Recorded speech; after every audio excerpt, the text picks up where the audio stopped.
Welcome, sentient beings from all known universes and beyond. It's time to activate your cranial downlinks and prepare to receive a raft of discussion on a cosmic ocean of science fiction and fantasy topics, interviews with local area genre devotees, and insightful prognostication by our soothsayers of science fiction, our forecasters of fantasy, and any other beings that happen to get caught in our gravity well. This is the Galactic Driftwood Podcast.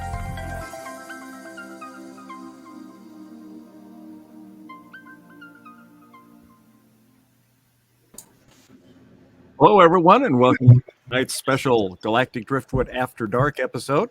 Got some exciting discussion tonight around a new zombie comedy horror movie that we all watched. I'm Bill. I'm Linda. I'm Seth. And I'm Chris. And we have a couple of special guests with us tonight, Stu Burns and Benito Garcia. Stu, you want to introduce yourself to the audience? Hi, I'm Stu Burns. I'm a semi-regular contributor to Galactic Driftwood. I usually come on here to talk about vampire movies, but I posted a mini review of this movie online, and the crew thought, you know what, we should do an After Dark, so that's why I'm here. All right. Benito, you want to introduce yourself to the audience? Yeah, hi guys. I'm Benito Garcia from Go RPGs. We do everything RPG, Dungeons and Dragons, all kinds of good fantasy fun stuff. And mostly I just play D&D with my friends and get invited to be on a super cool podcast like this. Yay! Yay! All right. Well, it's super cool because you're on it. That's what I don't know about that, but thank you. Well, also we've got Benito here for a very specific reason tonight, because you also do horror movies and special effects. I do. We've narrowed it down to we went from 10 or 12 a year to 1 or 2 a year. So we can really handpick, and instead of just doing everything that's out there, we can really pick the things that we're passionate about to show off our talented staff. And you actually wrote a pretty popular book on special effects makeup, too.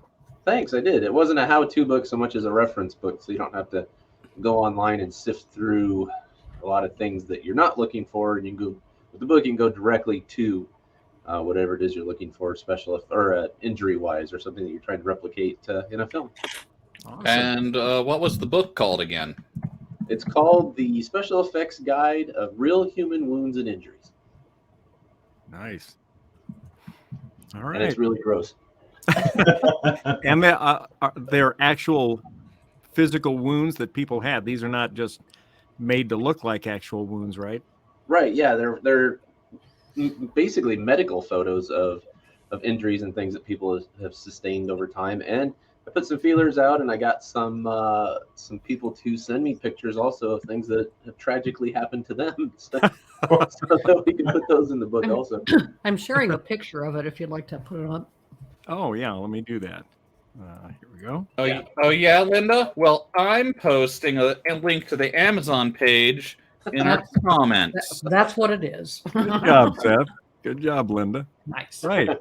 So check it out available on Amazon. Nice. There you go. All right. Well, tonight, as I mentioned, we're going to be reviewing the Japanese zombie horror comedy film, One Cut of the Dead. And I'll let Stu Burns jump in here with a little a summary of what it's about. We're going to talk about it without any spoilers, or try not to get into any spoilers for the first part of the show. And then at the point where we're ready, we'll let everyone know we're going to start talking about stuff that may be spoilerish. And so if you haven't seen the movie and you don't want to be spoiled, that would be the time to drop off. All right. So Stu, take it away. Okay, thanks, Bill. I was sitting around just cruising YouTube one night, and I was watching, I believe it was a What Culture video highlighting some underappreciated horror comedies of the last couple of years. And they bring up this movie called One Cut of the Dead. And the reviewer, there's a combination of, number one, he can't say much about it because the twists are so intrinsic to appreciating the film that he couldn't give anything away. He was also laughing so hard he could hardly get through it. So just from the reactions, I was like, this is really something else. This sounds like a heck of a movie. What the heck is going on here? And all he really could get out was the conceit that this crew is filming a zombie movie, and they end up being attacked by real zombies, which is just a darn meta thing to see. And I thought, well, that's an interesting concept, but then he's really alluding to something much larger going on top of that. So I go on to Amazon, and at the time, the DVD was retailing for like $4, and so I plunked down for that. And watched the movie and was really excited about it. Posted on social media, and saw it with some friends who appreciated it just as much. And the less you know about it, the sort of the better. But the central conceit is that there's a crew that's filming a B movie about zombies, and they get attacked by real zombies, and then off you go from there. The production of the film, just to give a little more before we go to trailer, it was really very unique. It was done by a performing arts college in Japan, which I'm not sure if I can quite pronounce, unfortunately. Let me see, Enbu Seminar Drama School in Tokyo, under the coordination of filmmaker Shinichiro Ueda. And working with the drama school and other things like that, they really only had a budget of about $25,000 to $27,000, depending on the exchange rate. And the thing ended up grossing about $30 million. I think that's some kind of a record ratio between production cost and box office gross. Now, that was almost entirely in Japan. It got very little international play at all. The movie was 3 or 4 years old, and I'd never heard of it at all. Yeah, they said, I think I read on Wikipedia that movie had 1,000% return on the box office revenue versus the investment. First one to do that. So. Nice. Yeah, 1,000 times the investments would have made back, which gosh darn, if you and I can get that good of an ROI on our 401ks and RIOs, we're just doing okay. Right. And just as an object lesson, well, I'll get into that during the body of the movie, but the basic plot of the film again is this crew is shooting a zombie movie, and they get attacked by real zombies. All right. And it starts off pretty goofy, and then it gets pretty good. All right. Well, on that note, let me play the trailer for our listeners so that they can kind of get a view of what we're going to be talking about here and get a little better general idea of what's going on in the show. So here we go. ここね。表向きは浄水場として作られたんだけど、裏ではある実験に使ってたんだって。ある実験？人体実験。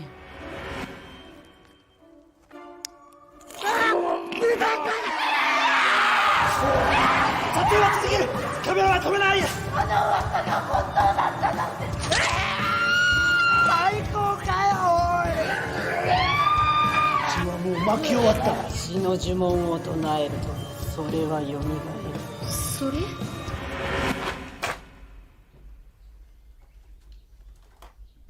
はい、カットー。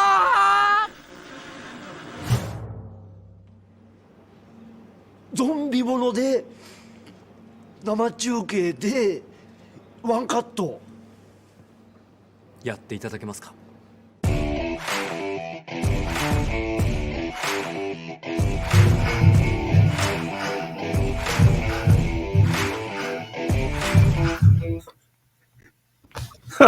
And I'm sitting here watching it and laughing, just remembering it. So we should probably note really quick. We watched the dubbed version with the subtitles. Right. And so you can watch it in English with English subtitles as well. So yeah, the dub was pretty good. Yeah, the dub was pretty good. Yeah. So now when I'm going to ask everybody going into it what their expectations were before the twist happens. So I guess let's start with Benito. And Benito, you're on mute, so you'll have to unmute there. I didn't want you to hear my dog barking. Okay. So what do you think? Yeah. So I didn't think it was going to get any better. I thought once it started, I was like, What does Bill have us watching? It wasn't even a B movie. I just felt like, oh man, this is like the most low budget D horror movie ever. But then I thought there must be something in it that, if it's got your guys' attention, that I need to watch. So Yeah. I hung in there. It just wasn't getting any. I don't want to say it wasn't getting any better. The quality, it was just not getting any better. And then, but I knew I was going to be on the podcast, so I knew I had to stick it out and had notes, and I was going to have to take it all the way to the end. And I'm really glad that I stuck with it, because it completely takes a left turn inside of itself. Yeah. And to the point, I don't want to spoil anything yet, but the point that you're talking about, to where it started to get really good. Yeah. It all made sense. It was, it's really worth the watch. I enjoyed it. I really did.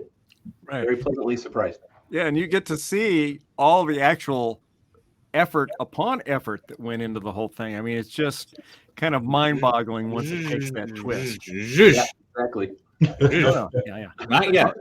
All right, well, Stu, let's go with you, because what did you think when you first? What did you think going into it, and then as it's taken that twist, what went on in your mind? Kind of like Benito. I really had to. I knew there had to be something coming up here. But at the beginning of the movie, I thought, okay, this is just an absolute train wreck in the nicest way possible to put that. I mean, literally. I mean, think of how exhilarating it would be to be on a completely runaway train that's heading at 110 miles an hour on the track. God knows where it's going to go. Just the only thing you know is that you won't actually get killed. That's what I was thinking. Like, okay, I'm just along. These people are just obviously having an incredible amount of fun, and I'm just along for the ride. Turn the brain off. Yeah, it's a good. And I'm the type who does. I've watched my share of Ed Wood. I've watched my Toxic Avenger. I watch it. If I wasn't with you guys tonight, I'd be watching Sven Gulli tonight. I watched a lot of goofy, low budget, just in it for the lulz, sci-fi and horror, and so I appreciate it on that level. As we go in, and this is my little preface here, it maybe takes kind of a rare soul to really enjoy this, because you've got to like that kind of movie enough to stick with it, Right. for this 37 minutes of, oh geez, what the hell is this? People who can't even afford editing software, so they do it, so they just stop through 37 minutes straight with no edits. To then you've got to be someone who can really appreciate good movies too, because I know people who will see it's a wonderful movie, it's a really clever movie, and say, "What? Yeah, that's just stupid. I don't even understand that." So, you've got to have the capability to appreciate the Toxic Avenger and Akira Kurosawa. right. You've got to be able to do them both if you're gonna get this movie. All right, Chris, let's go to you. Yeah, Now you just watched it today. I did. I was late beginning to watch it, and part of that was probably, what is Bill getting me into, and the other half of it is when am I going to be able to just sit down and really barrel through it, right? And so going into the movie, and again, I'll do my best to avoid the plot twist, right, where things pivot a little bit. And going into it, I was taking notes, much like Benito was going through it. And, it went from, this is kind of awkward, weird kind of acting, to appreciating the level of effort on the one take, and there were parts I found just funny, just due to the amateurish nature of it, the low budget film nature of it. And as I think we all kind of found, is sticking through it was well rewarding. Good. All right. Let's jump to Seth. All right. Well, so we watched this coming immediately from Lamageddon. So that was kind of setting the expectations for me. Right. But Stu recommended it, and Stu liked it. And if either Stu or Benito comes to me and says, you really got to check this film out, I'm going to check it out. Yeah. And we watched it over at our place, and Stu was here too, as well as Bill and Linda. So that was just like getting together and watching movies is fun anyway. But I mean, so strictly looking at the first, like that one cut that you see before we get to the what we've been calling a twist, but isn't really a twist so much, is I think is just kind of impressive on its own. Right. Because I mean, do anything that you think you're kind of good at doing and do it perfect for 40 minutes. Yeah, that's tough. And I read that it actually took them 6 takes to get one 37-minute take that was flawless. So can you imagine going through that whole thing? In my luck, every one of them might have gotten to like the 35-minute part, and then that would have been where it screwed up. Yeah, falling apart. Yeah, Stu actually told us it was they did it in 6 takes. Right. But I mean, each take was go back to the beginning and start again. Right. So that they shot the whole thing in one take, even if they had to try it multiple times. Right. But I mean, just doing that alone is impressive, even if it's cheesy and a little bit weird. But I mean, that's kind of me, cheesy and a little bit weird. So that's right in my wheelhouse there. All right, Linda. And, I'm sorry. What came after the one cut, like the twist, as we're talking about, and will eventually spoil, was just so good, and it transformed that first part of the movie into being completely even better. 100%. Right. Yeah. Just one little interjection on the sixth try at finally getting that thing. One of the tries actually went through pretty well, and then they went to look back on it and something screwed up in the camera. Yeah, that was. And they're like, technical difficulties. Oh, no. Nothing worse than technical difficulties. And remember, these are all students. It's like, oh, for crying out loud, what the heck? Right. That's another thing that's super impressive. Is this is a student project? Holy cow! Right. Yeah. All right, Linda, what was your thought? You're watching the film. We're going into it. We're starting to watch it. What are you thinking in your mind? I feel really sorry for everybody who had to sit there with me and watch it, because I don't think I stopped saying, "Oh, you've got to be kidding me!" once. It was the most horrid. I could believe there were students doing it. Right. It's the most god awful thing I've ever seen. And it's funny because you get to you get to the end, and then everybody kind of goes, "Is that it?" And I'm glad we stuck with it, because it was I had a very good laugh at the end. It was very good. All right. Well, I'll tell you. So going into it for me, I'm going into it thinking it's I saw the trailer and I'm thinking it's just a 40-minute, zombie movie. And so we're watching it, and of course we're watching it with Stu, and things will happen, and there will be these awkward pauses in dialogue, and you're like, did they forget their lines, or what's happening here? Or even worse, there'll be these awkward lines just thrown in, and you're like, do you have any hobbies? Where did this come from? And the whole time he was just sitting there biting his tongue, because he wanted to say so much, because of course he'd seen the whole thing and he knew where we were at. And so anyway, we stuck with it, and then much to my surprise, the movie didn't end after 40 minutes. It continued going, and that's where everything you see in the second part made the first part make sense. And I thought it was. I will say on that part, right, where it seems like everything is coming to an end. Yeah. And I'm looking at the time, and I'm looking at the clock of what's remaining on the film, and I'm like, wait, what is going on here? And it was definitely well worth it. I almost thought about skipping ahead. I was like, this can't be it. And I was actually, to some degree, like I said, starting to enjoy it a little bit.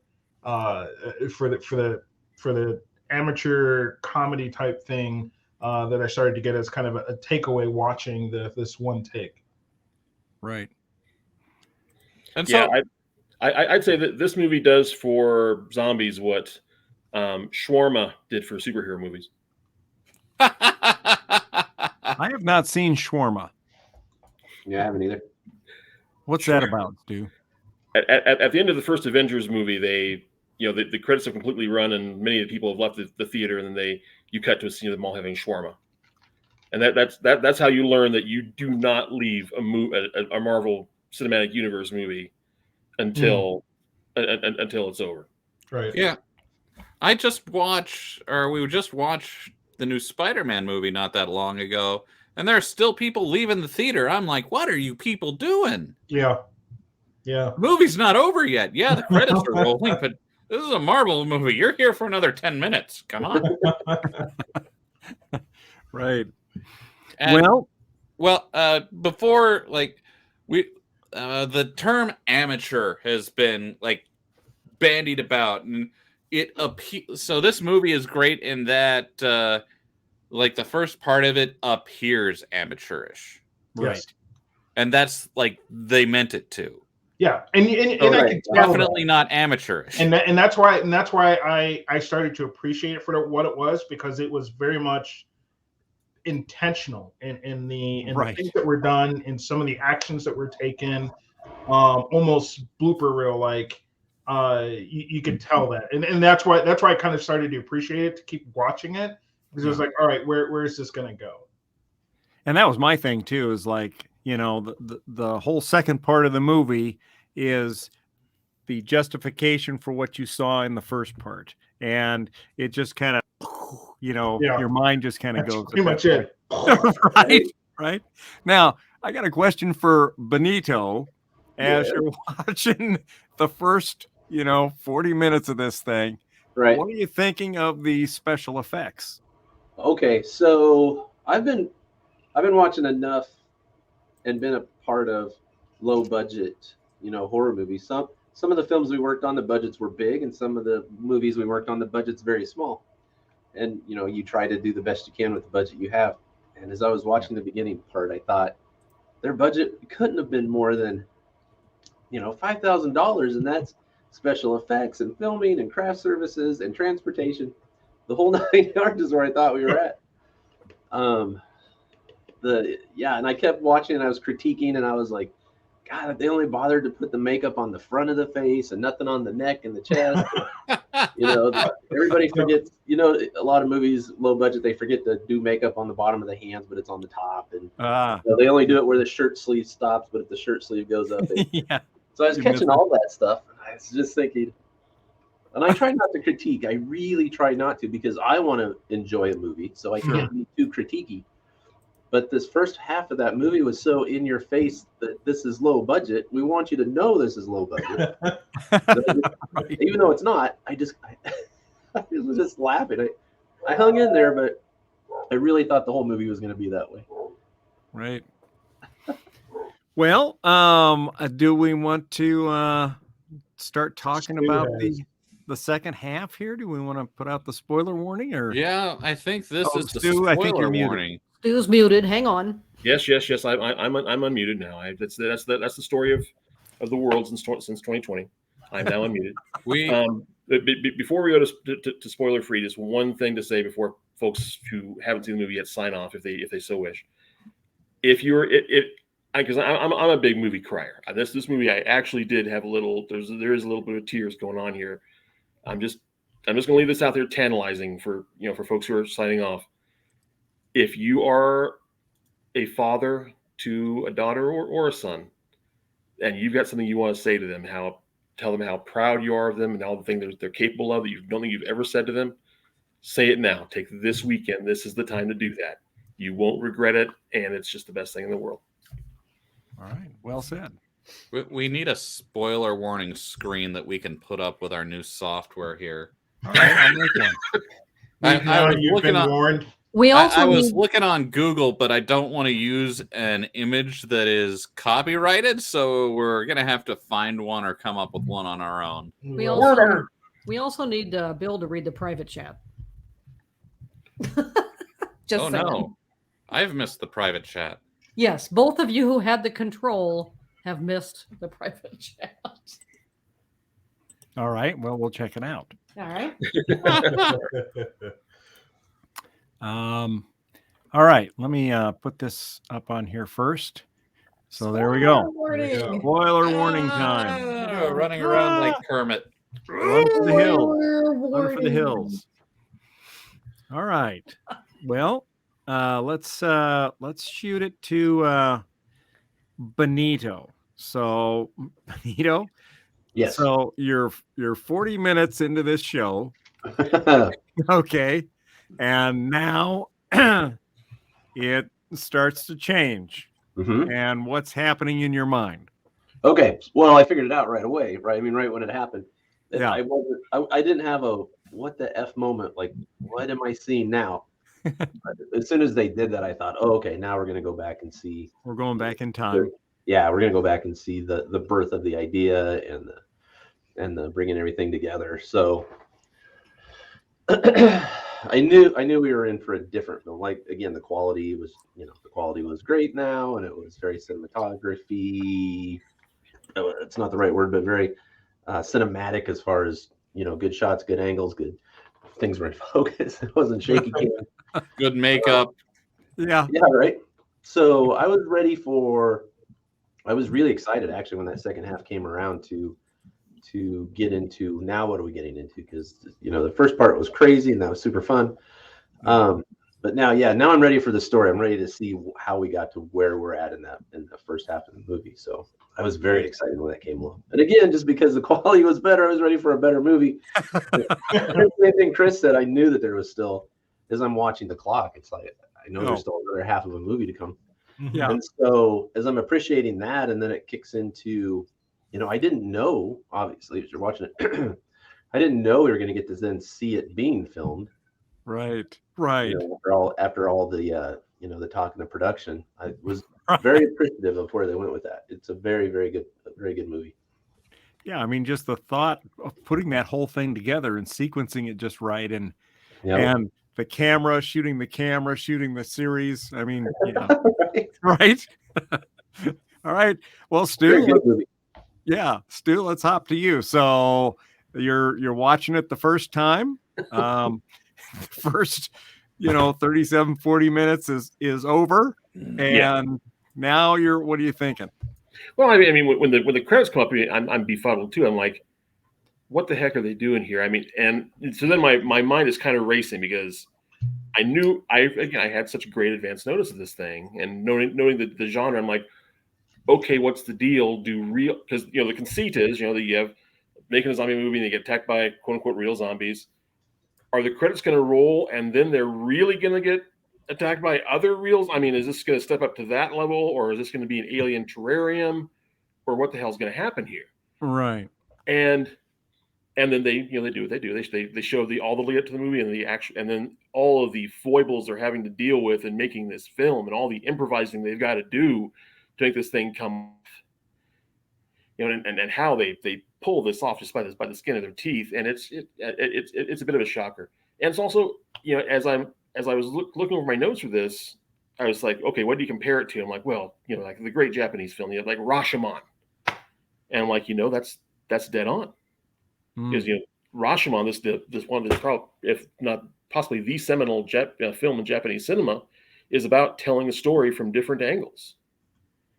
And that's what you're seeing here. You're seeing, this movie that's just unraveling before your eyes. It manages to barely keep it together. And then you see the absolutely superhuman effort of this director trying to get this thing to hang together. And director and his daughter, who comes in and says, "No, I'm not going to let my dad fail here. I really respect what my dad does now." Right. Which is just fantastic. That's so I knew something was going to happen. I was thinking a little bigger. I was thinking, Godzilla or some alien terrarium or something like that. But what we got, it kind of brought it down to reality and really showed you just how tough it is to make a movie. Right. It gives me more respect for someone like Benito when you realize just how many things can go wrong. Right. Your two of your lead actors were they in a car wreck or something? They get held up. And they can't make it to the shoot. So you've got to improvise. two people who haven't rehearsed this thing for a minute. My God. So right. Yeah. You so name Benito, have you been in that situation? I've been there. You have. Yes. Go ahead. All right. Well, let's go to Chris then. So, Chris, first 40 minutes is over. We're going into the backside of the movie, and you're still watching. And now, are you getting a little more curious? What's going on in your mind? I'm curious. I'm trying to find a flow, and because obviously we've kind of set the expectation in the first 40 minutes or so, and what I had been doing was coming up a little bit with some nicknames for some of the characters in the first 40 minutes. I had the axe kicking, makeup artist lady. Right. She was this seemed to be empathetic person towards the two young actors and turned into this ass kicking woman. As kind of the first 40 minutes went through, she's kicking zombies, she's axing people. And then it kind of shifts. So I had different nicknames for these different members, and as we flip to the other half of the movie, you get basically a different perspective on all of them, and it was I started having come up with like A and B side, if you will, nicknames for these characters. One turns out to be more of a drunk than.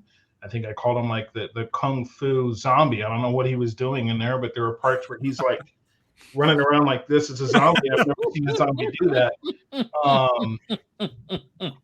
There was a lot of things like that. And then ultimately the story started to build out. And when you saw where it was going, where this director is hired to build out this one take of a zombie thriller, it was sweet when you see how this all unfolded and what came out to be what was planned to be a very coordinated one take film was a very chaotic 30 some odd minute, crapshoot and getting things to pull together when things started to fall apart in the middle of filming. So, people had to take roles that they didn't initially actually plan for. I thought that was awesome. And how that all unfolded was just amazing. It was, probably one of the better films I've seen in a long time that have that kind of pivot, if you will, during a movie that gives you a completely different mindset by the time you get to the end than where you started out. And it is well worth the trip from the beginning to the end. All right. Let's jump to Linda this time. So, Linda, now the film has changed. You're in the back half. You're past the first excruciating 40 minutes. And what's happening? How many drinks have you had by now? Yeah. Wait. This is an After Dark podcast. That's right. Okay, so I was a little bit like Benito. The talent it takes to do, you don't realize how hard it is to do something live in 40 minutes, right? So the talent it takes to get everything timed right and all those hesitations and all that. What do you do for a hobby? That was all for a reason. It was so funny. It's like, oh, that makes sense. And you really do appreciate the talent that it takes to do all of that in one take in 40 minutes and how everybody filled in where they had to. They're a great team. They really are. They did good. Yeah, they did an awesome job. All right, let's jump to Seth. So, Seth, you're 40 minutes into the show. Now the show's taken a turn. And what's going on in your mind? At first, you're really disconnected because they start off with the director's scene of the director's daughter and her causing trouble. And it's just like, oh, how are these connected? Yep. And then you figure out that he's a director, and you're like, oh, that's so. It takes a couple minutes to figure out what they were doing, unless you're Benito and you've just got the galaxy brain for these things. So it was a little like disconcerting. It's like, oh, that was okay, and then there's more. Okay, and during the first 40 minutes, Stu had been whispering cryptically, "Remember that. That's going to be important later." and and so yeah, they could have just like shown the filming of the one cut of the dead. They could have just shown the filming of the movie, but you do get the background behind the actors and the director, what's going on in his life, and you learn some important things about why the director's wife doesn't act anymore, and why that was important, and then how that plays into the film. Yes, and when someone requests soft water, you get them soft. Give them soft. Soft water. If coming out, if one of your actors is an alcoholic, you don't. Yeah, you have to do a better job of hiding the booze on set.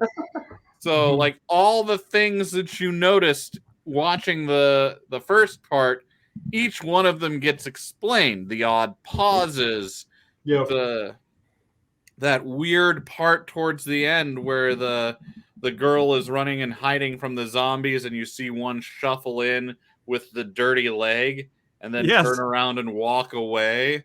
That was just so much fun to learn, because it was just a guy holding a sign and they made up his feet. Yeah. They shot that whole scene just to tell her, "Stall, we need more time to get the next part ready." Pick up an axe.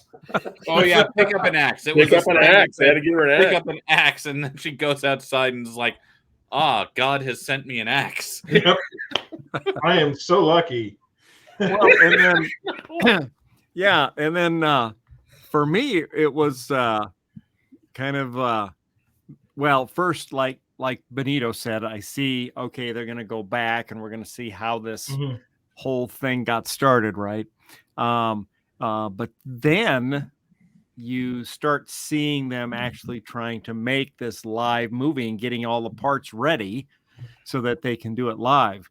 And the one thing that really was alarming, I think, was, like you said, Chris, the makeup lady, that because two actors were in a car crash and couldn't make it to the shoot, they had to draft whatever they had available. And one of them happened to be the makeup lady, who had done some acting previously, but hadn't done it in a long time because she was, what do they call it? A method actor, where she got too wrapped up in her role. She internalized her roles. Yeah, too immersed in it. And so they asked her to take on the role of this character that you see in the film. And it doesn't take very long into the shooting. She gets into it 100%. And now they're worried that she's actually going to murder some of the actors. Yes. And in fact, they have to choke her out. They have to physically restrain her and choke her out. That's right. There is this fantastic scene, at the end of the movie, leading up to the climax that it's really important for them to perform. Is she's gone, or her character's gone crazy and is trying to murder the one surviving girl, and they can't get her to stop. So they choke her husband, the director, chokes her out and knocks her out. And they play it off like she got hit in the head with an axe. They make her up really quick. And then one of the very final scenes is the lead girl is begging with her now zombified boyfriend. And this lady comes out of being knocked out, stands up, and the girl screams and she screams. And then she just drops down again and no one reacts. So in that first, that was one of the weirdest things in the watching the one take shot, is just her standing up going, "Ah! Ah!" Yeah. Yeah. There's an old ninja movie called Ninja Wars. And it stars it actually a pretty well-known actor, but in that movie, be it his makeup or how it was shot or whatever, he looks an awful lot like Wayne Newton. And about 15 minutes into this Ninja Wars movie, 2 of the putative ninjas attack using projectile vomit. Oh. And I was like 14 or 15 when I saw this movie, so I'm like, okay, I'm out, I'm done. And so I hop on my bike and get going. When I come back, I'm like, that movie get any better? My brother says, well, turns out Wayne Newton's a ninja, and I just left again. But when I saw that one, the fellow who turns out to be an alcoholic vomit on the other character, I'm like, is this a trope in Japanese zombie movies that the zombies use projectile vomit as a weapon? And I'm like, nope. That's a happy accident. Well, now I have an interesting question for Benito. Yes. Suppose they had come to you, Benito, and said, we're going to do this. We need you to make up these actors live for a 40-minute zombie film. What would that have been like for you? Chaotic. It would have been, we'd have done it for the challenge because it would have been awesome to do. But yeah, I mean, I can't even imagine not just the actors, just doing when we were doing films, we constantly would test makeups and gags and, constantly. So just the prep time of that, and then trying to, put makeup on and then constantly testing faster, different methods, this and that, and then getting on set. And when you get on set, everything tends to go out the window anyway, and it's all improv and hurry up. And it was extremely stressful, and I can understand why it did. Like, it makes sense why it looked like that. Actually, it was kind of funny because as I'm watching the second half and you're seeing the actual filming of it, and you're seeing the actors, they walk out and then supposedly they get attacked and turned into zombies, and you're seeing them from the perspective of the second camera now, and there's people, changing their shirts or taking off a shirt, and they've got like a paint bucket and they're dabbing blood on the arms and stuff. And I was thinking of you at that time, and I thought I could see Benito in there doing this kind of thing. Oh yeah, we've done, like at the end when he's blowing the blood through the tube. Oh yeah, we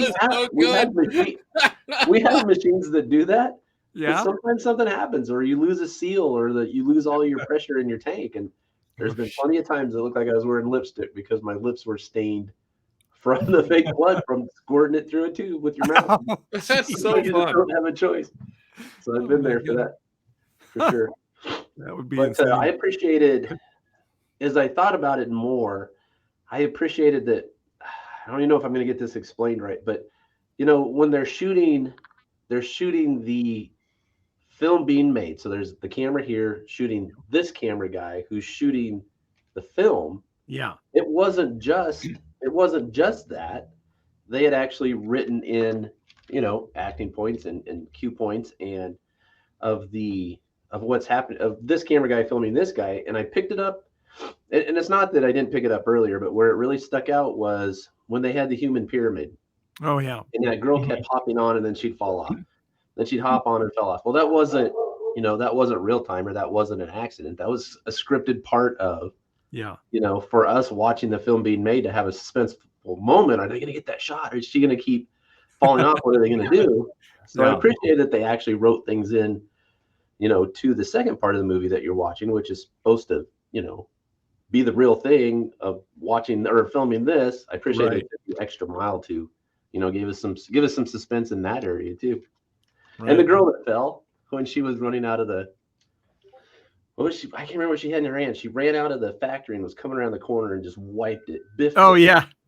And then got up and she tried to catch herself. And I think she might have stumbled a second time. She did. And then she stumbled a third time all the way around the corner. And I love that they kept that in there, just to show the realism of what they were shooting. Yeah. Well, the part that kind of confused me for a minute there in the original show is you see the guy shooting it. He runs outside and there's some zombie stuff going on, and then somehow he gets like knocked over and the camera gets knocked on the ground on its side, and it lays there for the longest time. Yep. And then all of a sudden it gets up and it starts chasing after the action again. I'm like, what in the heck was that about? And then you find out the guy somehow he fell over. I can't remember how it happened, but he fell over and he something must have happened to his back because he just he's froze been up, fighting right? a bad back like the whole time. It's when he Yeah. falls down, And he's like paralyzed. He can't move. And so somebody's got to run up and grab the camera and follow the rest of the best part about that when that happened. So that girl that was shadowing him was trying to give him all these camera suggestions, right? Why don't you try and do this through Zoom thing? And when she finally, it's her moment. She picks up the camera. She starts running with it. She starts doing the Zoom thing with the camera, right? That's right. And you see from the studio perspective, the people are laughing. They're like, "Oh, that's so cliche. That's hilarious. That's awesome." Which she was saying it would be like the whole time, because the cameraman, the main guy, was like, "No, that's dumb. That would never be. That would never be cool." And she got the reaction that she wanted. And of course, as she's running along, she's falling over herself and everything too. The zombie that she's supposed to be filming picks her back up. She keeps running. That whole section right there was just absolutely remarkable. Yes. Yeah. Well, and especially considering, of course, now I forgot what I was going to say. While we're watching that, because I know the backstory of why this camera work is happening. I'm sitting, on the couch, with Linda on the other side, and Linda says, "Oh my gosh, this is making me sick," and I just got off the couch. I'm like, "Oh my god," because I hadn't picked up on it my first time through the movie, and then when Linda says that, I'm like, "Oh yeah, Linda picked up on it." Linda doesn't know she's picked up on it, but she picked up on it all right. Yeah, it was incredible. There's so many little pieces like that in the film. And even when it's setting up with the actors in the apartment, the guy that's going to be shooting the film, the director or whatever, and his wife and the daughter, and they're all there arguing and talking about this different stuff. I mean, it was just really, really added to it, I think. Well, go ahead, Bill. Aren't you glad that the director finally got to slap that kid around? Yes. I was just about to bring that up. So the best part for me, the best character transition, I'll call it, right? Because I was saying I was finding nicknames for people in the first, half of the movie, and by the time I get to the second half, I'm coming up with new nicknames for people just based off of their behaviors or whatever. But there's a scene where that director that plays the crazy guy, right? In the short of the one take that they're doing, obviously, as we said, that the film's about a director that won't stop filming regardless of being attacked by zombies. He wants it all on camera. When they switch over to the second half of this movie and we get a different perspective on things, he plays a very kind of solemn father. That maybe had some aspiring dreams for being a director. So when he has to jump in and act and play this role, it's like a Jekyll and Hyde type moment. He flips this switch and he jumps in there, and he's 100% engaged almost to the extent where even the crew around him is like, is he okay? And I love that part about him, that he jumped in and he went full throttle. And he's yelling at the young girl, I need to see you really act. Your life is a lie. Turns around, smacks the kid around, and for a moment there, I'm thinking, how much of that was him pulling out a little bit of truth?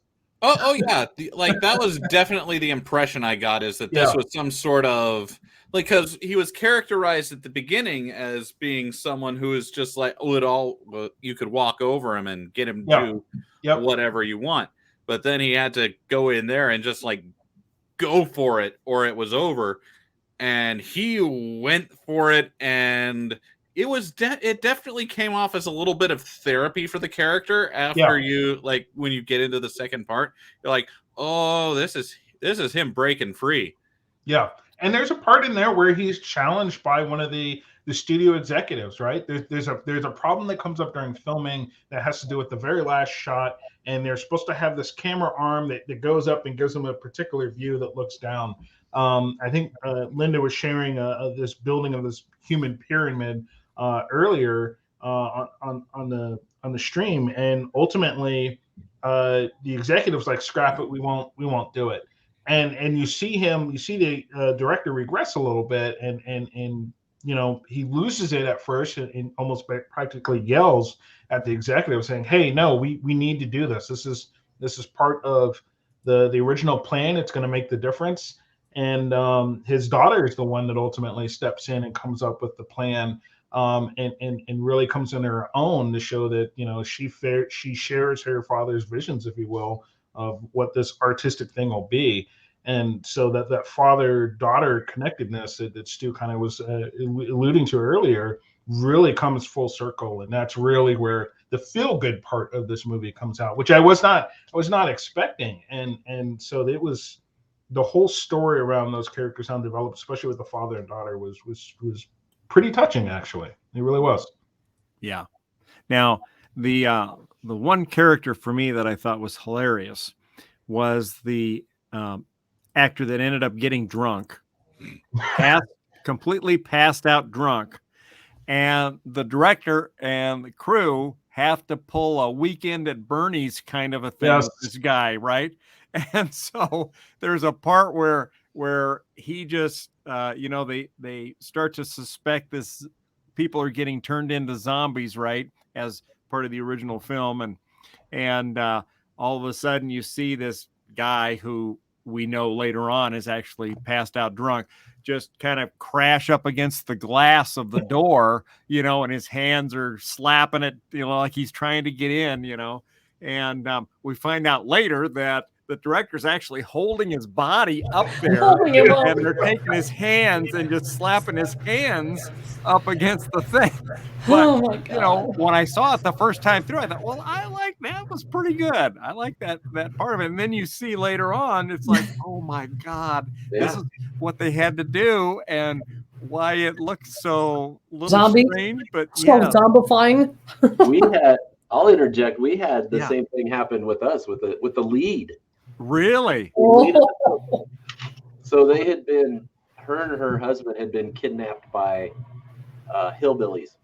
Okay. Hillbilly cannibals. And they had a kill shack, and they had him in a cage off to the side, and then she was laid out on the kill table. And so her arms are tied up above her head, like this. And the hillbillies are going to have their way with her, and there's going to be sort of not super. Anytime you do a rape scene, it's not any fun whatsoever. Right. But so this particular scene needed to happen, and she was extremely nervous about it. And the director's like, can I get you anything? And she said, maybe a couple shots. I could do maybe a couple shots of vodka or something to just sort of take the edge off. Right. And so we cut. We're going to take some time so she can build up her nerve. Oh my God! And when she comes back to set, destroyed. 50 sheets to the wind. Oh my God! They're helping her to the set. She's holding on to people, and we're getting her on the kill table. We get her laid out. She's flat on her back, and she's laying there. We're getting ready to do the scene, and she's like, oh, she goes, I'm starting to get the spins. She's like, the room's spinning. No. So we had to untie her, sit her up, and she just gets sick everywhere. Oh, no. Most of the time when that happens, at least for me, when I'm drinking, if that happens, I'm just done for the rest of the night. Like, just put me to bed. Yeah. And I'll deal with tomorrow when it finally gets here. But we couldn't. We had, we had a set, we had actors, we had everybody on, the film crew and the lighting guys. And so we're like, oh, well, let's give her about an hour. We'll see how she comes around. So within that hour, we're talking about, should we just recast this thing real quick? Yeah. And Megan, my wife, was on the special effects crew at that time. She's like, I can play the whole thing. She's like, I can do it. If you need me to, we'll just reshoot up to this point, and then from here on, I'll just take over. And it was a serious conversation for a long time that they were going to have to replace the actor right in the middle of the film. But she came around. She rallied, came around with lots of water and coffee. And however, we got through the whole thing in the shot till, 6 o'clock in the morning till we were done. But yeah, those things happen. It's not ready. I'm ready for the close. Oh God. Yeah. I'm ready for you to tape my face. She was literally hanging on people as they were bringing her. Oh. Speaking of vomiting, I like how when we first get introduced to the cast and they're kind of going over the script and looking at things. The young woman who's playing one of the main roles, she it makes a comment, I think, to some extent of, I don't know that I can do vomiting, like someone vomiting on me. I don't know that like my contract will allow it or my company will allow it. And the funny thing about that was the people that ended up getting vomited on anyways, just due to the drunk guy that was running around. And it was just like everyone's kind of surprised. They're like, oh, that wasn't part of the script. I was like, no, he literally just vomited all over the guys. And I was like, well, I guess you're not going to get away from that. But yeah, the people that got puked on, I was just like, you know, I thought the same thing. We brought it up earlier. Is, you know, projectile vomiting zombies a thing, and it's really not. So when I saw it in here in the first few sections, and I was like, well, that's a new take on it. And then when you find out how that all came to be later on, I was just like, oh, that's even grosser now. I think the grossest part of the one for me was the guy that had to use the bathroom. Yes. Because of the hard water. Oh, yeah. Now, Benito, you've never had a situation like that, I hope. No, nothing like that I'm aware of. Yeah, so the hard water guy, we'll dive in on that, I guess. Yeah. The hard water guy. So as I mentioned, there's a scene in that after we cut over where everyone's kind of introduced, they're learning what their roles are, they're all sitting on a table, and I had nicknamed him the email guy, right? Because you know, he'd stop in the middle of you know, whatever they were doing and say, hey, is this hard water or soft water? I asked for soft water. I can't have hard water. I emailed you. You know, to him that was like kind of the thing, like, I emailed you, why isn't this taken care of? And then later on he does the same thing. He comes up to someone else and is like, you know, hey, what kind of water is this? I emailed you. This is important. I emailed you. Yeah, and you like at first you're just like, oh man, he's a bit of a diva, isn't he? Yeah. He needs soft water. Come to find out. Okay, I labeled him as let me see here, the boom mic bum guy, because in the first few minutes of the one take, when you start the movie out, the guy's sitting around not doing a whole lot. He's kind of mopey. He's kind of sitting around, just kind of like this or whatever. So I just labeled him like this, you know, bum boom mic guy. And later on, we find out what was going on, and he was struggling the whole time because he didn't get the right water, and he had to poo really, really bad. And, and you could see him trying to get out of the building, and they were saying, "No, you can't leave. You can't leave. There might be zombies out there." And so the scene where he finally bolts and runs from the building, he gets, you know, more or less tackled just outside of there when the rest of the crew goes to get him, and they're like, "Hey, what's going on? What's so important? What can we help you with?" And he goes, "It's coming out." You just can't hold it anymore, right? This guy gets wrecked by apparently specific types of water, and the worst part was, they didn't let him like get away from that either. Like, they're standing by him while he's taking a dump. Putting his makeup on. Putting his makeup on. We don't have time for this. Would you have wanted to have been that makeup artist? No, oh, man, no. You don't pay me enough for this. Everyone, it can always get worse. Yeah. Man.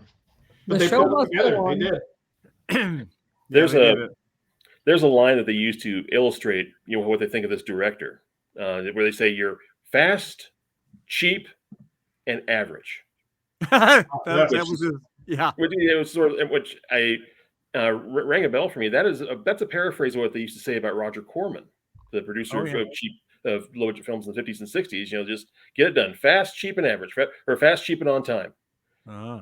And here's this guy who's gone through his whole career, you know, just doing commercials, just doing shorts, just turning it in. You know, don't do anything higher than that. Just get it done. And here in this movie, he decides, I want to swing for something. Or he's demoralized. He was ready to give up on the last shot. And his daughter says, "No, you're not going to do that, Dad." And then the last shot of the movie, we remember this one. Maybe we should save it as a spoiler beyond a spoiler. When you realize where she got the idea of how to do the crane shot without the crane. Right. That just hit me right there. That just hit me right there. That relationship between father and daughter is just that was renewed. I mean, because she didn't have any kind of regard for her dad's work at all until she knew she was going to get to work with this kid who turns out to be a total diva actor, and then she sees her dad stand up to this kid and sees her mom physically slap the kid around. And that's when she realizes, no, this is worth it. What my dad does is worth it. It's worth doing well. And there's the real values there. That resonated. Yep. All right. Well, you know what? I want to thank everybody for being on the show tonight. It was a good discussion, and I think everybody thumbs up on the movie. Oh yeah, Yes, go see it. All right, 100%. Absolutely, go see it. all right. Well, thank you all for tuning in. You can check us out, all of our past shows and future shows on Galactic Driftwood.space.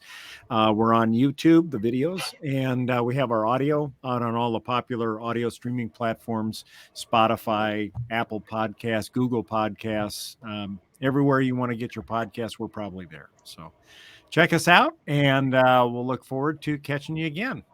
Take care. Bye-bye. Bye.